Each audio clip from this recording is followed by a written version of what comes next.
La tempête, la tempesta, the tempest, the storm, les hauts d'hurlevent, les plaintes et les cris sous les portes, craintes archaïques de l'enfance, corps de chasse, des fantômes de toutes les guerres. Les nuages galopent, mesnilles d'Elequin, chasse de Dine, folie furieuse. Le vent terrifiant balaye la terre. Pigeons volent, arbres volent, toits s'envolent, missiles volent. Une nouvelle guerre guette. Les flots s'élèvent, les cargos se cognent, les exilés se noient dans l'eau froide. C'était Eunice, Euniquet, la bonne victoire. Ce n'était pas le doux Zéphyr.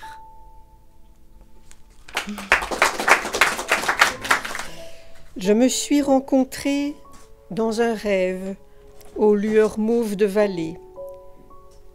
Une autre moi-même, presque une étrangère, dont j'ai regardé passer les rêves. Et un deuxième petit. Que reste-t-il du temps éparpillé, des mots épars et des poèmes inachevés, de nos nuits blanches? Si peu de choses. Une plume ou deux, abandonnée le soir par un oiseau.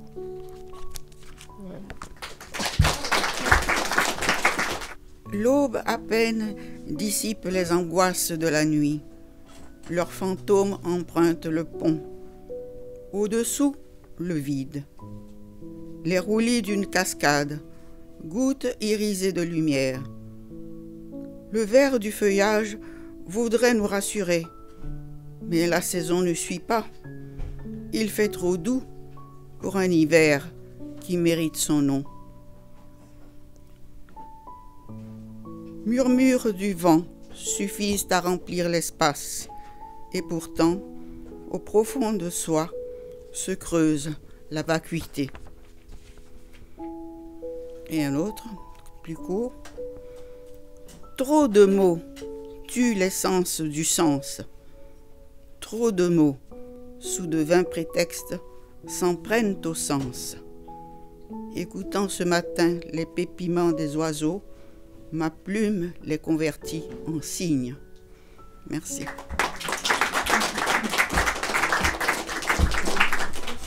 Ils ont éteint les étoiles, les lumières de la ville, la fumée des usines, plein feu dans les stades. Que reste-t-il pour les astronomes, les poètes, les amoureux? Et pour nous faire rêver, si ce n'est un écran de télé ou un papier cadeau? Ils ont éteint les étoiles. Il reste les réverbères, les publicités, les illuminations des supermarchés, quelques gyrophares, les témoins des caméras de surveillance, et dans la nuit, les yeux des loups qui fondent sur leur proie. Ils ont éteint les étoiles. Sont-elles encore là derrière les nuages et la poussière? Ils ont éteint ce rêve d'infini, d'un ailleurs, d'un meilleur. Sans étoiles, comment trouver le nord? Ils ont éteint les étoiles. Gardez toujours une boîte d'allumettes, un briquet, un charbon ardent pour les rallumer, pour raviver la flamme.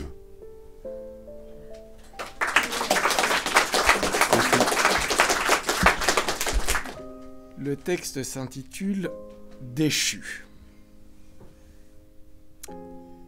D'Héménide et Alceste, des siècles durant avaient rêvé de ciel noir, de plaines laides, de chemins boueux, de puants marais. Car Alceste et d'Héménide trouvaient leur félicité à la vue de grottes fétides et de sinistres vallées. Ils imaginaient des sentiers obscènes, griffés par de lourds vents mauvais, vociférant sous la lune pleine, invectivant des chiens affamés.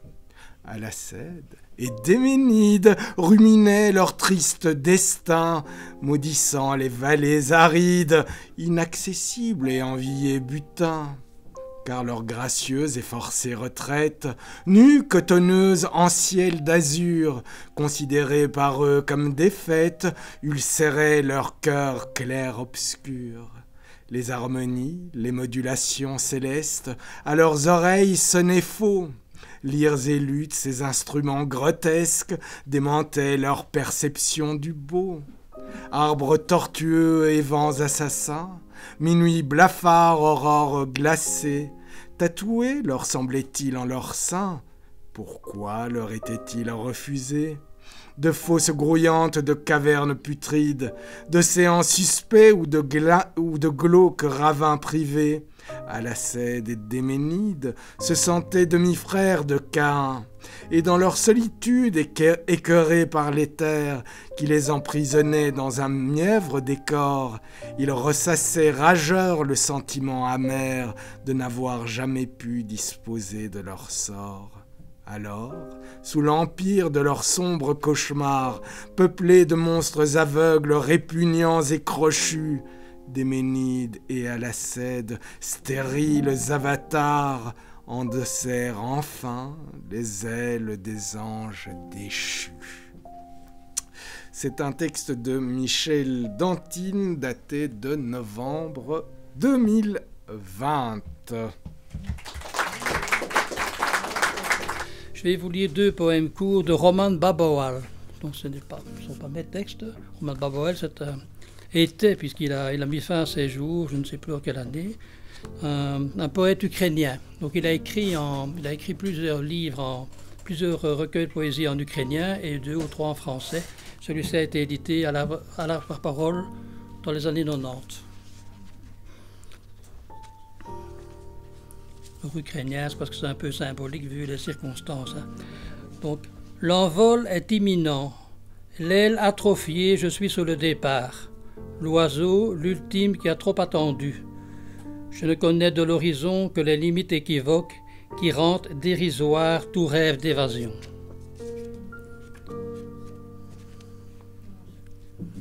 Celui-ci est particuliement prenant, je trouve, par rapport à son geste.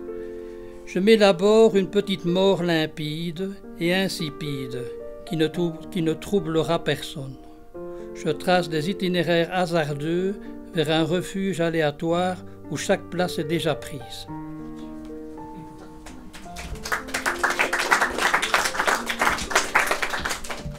Moi, je vais vous reporter encore plus loin, puisque c'est un texte de Jean-Pierre Clarisse de Florian. Philosophe hardi, qui passez votre vie à vouloir expliquer ce qu'on n'explique pas, daignez écouter, je vous prie, ce trait du plus sage des chats. Sur une table de toilette, ce chat aperçut un miroir. Il y saute, regarde, et d'abord pense voir un de ses frères qui le guette. Notre chat veut le joindre, il se trouve arrêté. Surpris, il juge alors la glace transparente et passe de l'autre côté, ne trouve rien, revient et le chat se présente. Il réfléchit un peu, de peur que l'animal, tandis qu'il fait le tour, ne sorte. Sur le haut du miroir, il se met à cheval, 2 pattes par-ci, 2 par-là, de la sorte partout il pourra le saisir. Alors, croyant bien le tenir, doucement vers la glace, il incline la tête, aperçoit une oreille, et puis 2. À l'instant, à droite, à gauche, il va jetant sa griffe qu'il tient toute prête, mais il perd l'équilibre, il tombe et n'a rien pris. Alors, sans davantage attendre, sans chercher plus longtemps ce qu'il ne peut comprendre, il laisse le miroir et retourne aux souris. Que m'importe, dit-il, de percer ce mystère. Une chose que notre esprit, après un long travail, n'entend ni ne saisit, ne nous est jamais nécessaire. Je vous laisse juge. Un tout petit poème, vice versa. J'ai murmuré aujourd'hui et tu as pensé demain. J'ai dit maintenant et tu as répondu attends. Je jouis du présent et tu crains le futur. Je te parle d'avenir, tu penses au passé. Alors, tu es parti sans un mot, sans voir que je pleurais. L'arc-en-ciel. Important l'arc-en-ciel. Je suis blanc, ce blanc d'un tourbillon des possibles, ce blanc de ma page. Je suis bleu, ce bleu du ciel, tombé, ce bleu posé sur l'océan. Je suis vert, ce vert précieux éclat d'émeraude, ce vert offert à nos forêts. Je suis jaune, ce jaune haut perché dans les cieux, ce jaune qu'un lourd nuage taquine. Je suis orange, cet orange déclinant au ponant, cet orange prélude des crépuscules. Je suis rouge, ce rouge de mon sang, ce rouge du sang de mes colères. Je serai noir, ce noir du silence de mes mots, ce noir des silences qui m'attendent.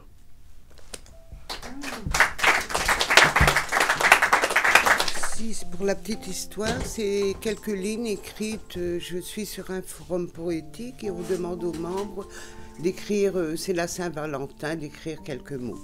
Donc, du tac au tac, j'ai écrit ces mots. Alors, je t'aime mon amour, tu es le souffle de chaque jour. Cours, cours, ne te retourne pas. Chaque jour me rapproche de toi. Je t'attends mon amour, mon cœur souffre chaque jour, ce sera toi, mon amour, dans ma vie pour toujours. Je souffle les pétales de la vie, j'aimerais être auprès de toi pour te le dire. Sois mon étoile que je porte au fond de mon cœur. Oublie l'ombre et sois moi, ne viens pas mais suis-moi. C'est un peu...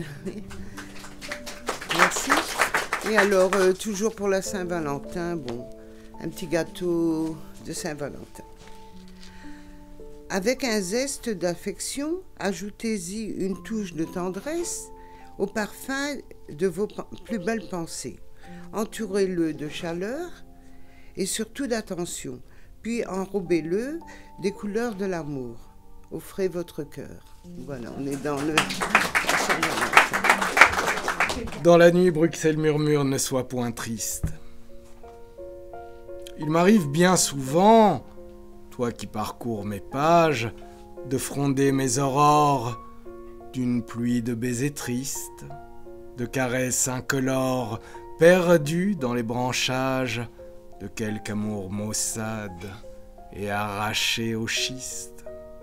Pourtant, au loin, une ville m'appelle, qui me susurre, qui m'enlace et me poursuit de ses bleus obscurs. Dans la nuit, Bruxelles murmure, ne sois point triste. Je connais les absinthes qui dissipent les absentes, les alcools doux et jaunes, passion des alchimistes, qui mènent aux Amazones dans des jardins d'acanthe. Dans la nuit, Bruxelles murmure, ne sois point triste. J'ai des nuits d'idumée à offrir en partage et des huiles de mai pour peindre les nuages. Et le vent de décembre que cherchent les artistes. Et le vent de décembre que cherchent les artistes.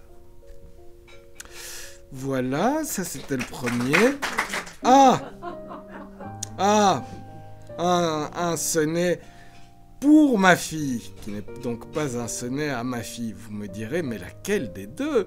Alia, pour ne pas la nommer, qui était un peu triste et j'ai voulu lui redonner un peu le sourire.